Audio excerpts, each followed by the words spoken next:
Here is the world news from BGI TV, Baba Bagide Imo TV. I am Morire Rabila Lawal. First are the major headlines for the world news. Insecurity, IPT Buhari, he lacks support, Bala Mohammed. Gunmen attack Plateau Commissioner's residence, abduct wife, daughter. Bandits block major Nigerian road, waiting for vehicles to kidnap. Police arrest 3 kidnappers, recover 4 AK-47 rifles in Adamawa. Nnamdi Kanu will be granted bail on May 18th. Lawyer Ejimako.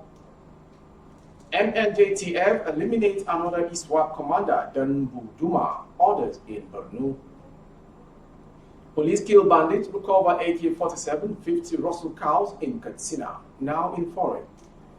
Teen killed, 2 wounded by stray bullets in New York City. Finally, sport, friendly, dominant Canada beats Super Falcons 2-0. Now the news in detail. Bauchi State Governor Bala Mohammed has indicated that President Muhammadu Buhari lacks the required support to tackle insecurity in the country. The governor offered to collaborate with the federal government to manage the situation, as he revealed that one of the local government areas in Bauchi State was recently attacked by bandits. He said these while distributing vehicles to district heads and all 20 local government council chairmen in Bauchi State. He tasked the council chairmen to also work in securing their communities with the apprehended security personnel on duty surveilling the area. I, as a governor, head of a sub-national administration, I am ready to work with the federal government to make sure we secure our state and country. It is our collective responsibility. Suspected terrorists in the early hours of Saturday have attacked the house of the Plateau State Commissioner for Environment, Usman Bameyi, located in the Genderi community, Mangu local government area of the state. Sources said that Bameyi, who is also seeking to represent the people of Mangu, Boko's federal constituency at the National Assembly in 2023, was not around when the government stormed his home at about 2 a.m. However, it was gathered that during the attack, the gunmen in large numbers broke into his apartment and abducted his wife and daughter. A resident of Genderi who confirmed the attack to the Punch in Jos said some heavily armed men came to Genderi last night around 2 a.m. They went straight to the house of the state's commissioner for environment. The sound of gunshot fired by the gunmen was too much. When they eventually left, we discovered that they took the commissioner's wife alongside his daughter. Still on the trending story from the bandit angle, scores of armed bandits block major road, waiting for traveling vehicles to kidnap. A video recently surfaced in various social media platforms where scores of armed bandits blocked a major road. In the over 2-minute video, the gun-trotting, Hausa-speaking bandit can be seen singing and dancing and waiting for travelers. Although the location or state where the video was shot is unknown, the security situation on most Nigerian highways, especially in the northwestern part of the country, has left travelers in fear after several reports of the activities of armed bandits and terrorists on the roads. Nigerian motorists have identified about 10 most unsafe and dangerous highways in the country, according to a study by Sahara reporters, as travelers continue to risk abduction and armed robbery on the major roads in Nigeria.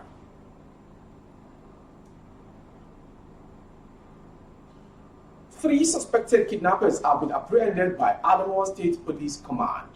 They also recovered 4 AK-47 rifles, 1 Corolla sedan, the sum of 946,000 naira and 164 rounds of live ammunition. DSP Suleiman Ngoroje, spokesman of the command in a statement, explained that the command's operative attack to Kari area command made the feat on April 8, 2022.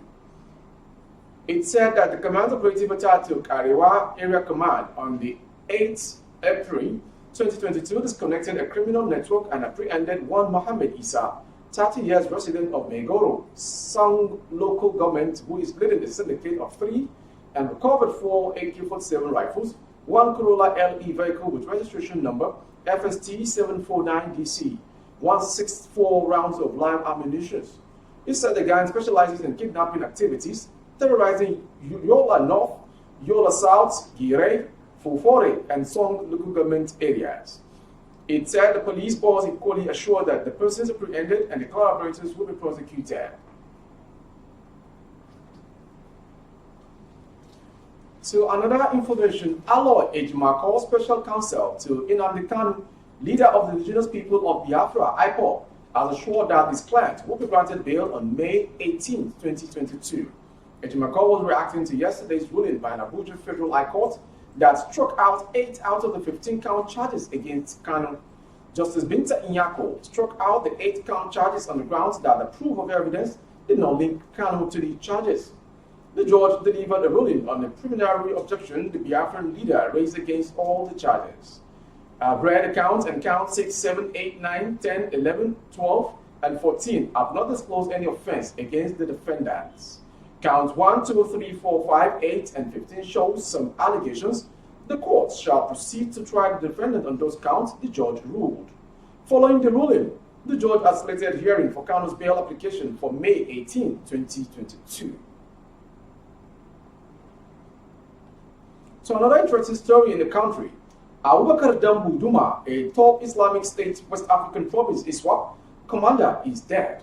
Dambu Duma was eliminated in airstrikes conducted by the Multinational Joint Task Force (MNJTF). About 20 other ISWAP fighters were killed in the bombardments that targeted areas near Lake Chad. The terrorists were in Kwalaram village in Mate, local government area of Borno State, when the military struck. The air and ground operation involved the Nigerian Air Strike Force, Nigeria's Operation Adenke, and the MNJTF. Dambu Duma and others were appointed in January by Sani Shuaram, the ISWAP leader killed some weeks ago. Dambu Duma was deployed to oversee Bakassi, Buningil, and Doron Buhari areas, replacing Mohammed Bana. Moving forward to the next story on the world news. The Katsina State Police Command said it killed one bandit, recovered one AK-47 and 50 Rosu cows after its men repelled over 40 armed bandits riding on a motorcycle who stormed Gago village in Dutsima, local government area of the state. The police spokesman in the state, SP Gambo Isa, disclosed this while briefing his men on recent achievements of the command on Friday. The forward attack was led by the police area commander-in-chief of Dutsima, local government area, who mobilized a team of policemen to the area and engaged the hoodlums in the fierce gun duel, neutralizing one of them and injuring scores who escaped into the forest with gun wounds. The Commissioner of Police in the state, CP Idrisu Dabban Dauda, commended the effort of the personnel in repelling the terrorists. You are watching the world news from BGI TV. The next story is the foreign story.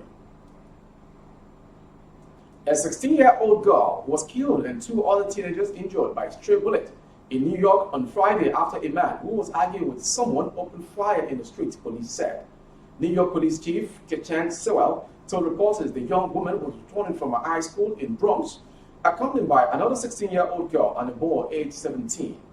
A man on foot in a crosswalk was arguing with someone on the opposite side of the street when he pulled out a gun and fired repeatedly, according to Sewell. The first teenager was hit in the chest and the other 2 in the leg and buttocks. All 3 were taken to hospital, but the most seriously injured, who should have had a bright future, succumbed to her injuries, said the head of the NYPD. The other 2 teenagers were hospitalized in stable condition. There have been no arrests, but police have CCTV footage and have promised that those responsible will be brought to justice. It was the second time in a week that young people in New York have fallen victim to stray bullets. Finally, sports story. Nigeria Super Falcons lost 0-2 to their Canadian counterpart on Friday in the first of a 2-game encounter between both sides. The friendly game at the BC Place Stadium in Vancouver saw Nigeria's goalkeeper Chiamaka Nadoze and later Tochukwu Olueyi making good saves to limit the 2020 Tokyo Olympic champions. Falcons did their best to keep the hosts at bay in the first half, but 5 minutes into the second half, Jesse Fleming broke the deadlock for the Canadians. In the 72nd minute, Vanessa Gilles doubled the host lead with another goal to finish the game, with 2-0 victory over and against the 9-time African champions. Both teams will meet again on Monday. That was the world news from BGI TV. But before we go, a quick recap of the headlines once again. Insecurity, IPT Buhari, he lacks support, Bala Mohammed. Gunmen attack Plateau Commissioner's residence, abduct wife, daughter. We also brought to you, bandits block major Nigerian road waiting for vehicles to kidnap. Police arrest 3 kidnappers, recover 4 AK-47 rifles in Adamawa. Nnamdi Kanu will be granted bail on May 18. Lawyer Ejimako. We also brought to you, MNJTF eliminate another ISWAP commander, Dembu Dua. Bujuma orders in Borno. Police kill bandits, recover AK-47, 50 Russell cows in Katsina. And the following story. Teen killed, 2 wounded by stray bullets in New York City. Finally, friendly, dominant Canada beat Super Eagles 2-0. For more updates on our YouTube channel, the handle is Baba Bagede Imo TV. Kindly subscribe and click on the notification bell to subscribe on the channel as well for you to have all of our updates by clicking on the all option which comes out. And on Facebook, Bagede Imo with Alawiye Adebayo. Please like and follow the page for you to access our updates. On Instagram, Bagede Imo _22. For advert placement of your goods and services, coverage of event and function, the phone number streaming on your screen is the number to dial, strictly for advert placements. Thank you for watching. I am Moriwe Rabila Lawal. Keep enjoying your Ramadan Mubarak to all faithful Muslims all around the world. Good evening.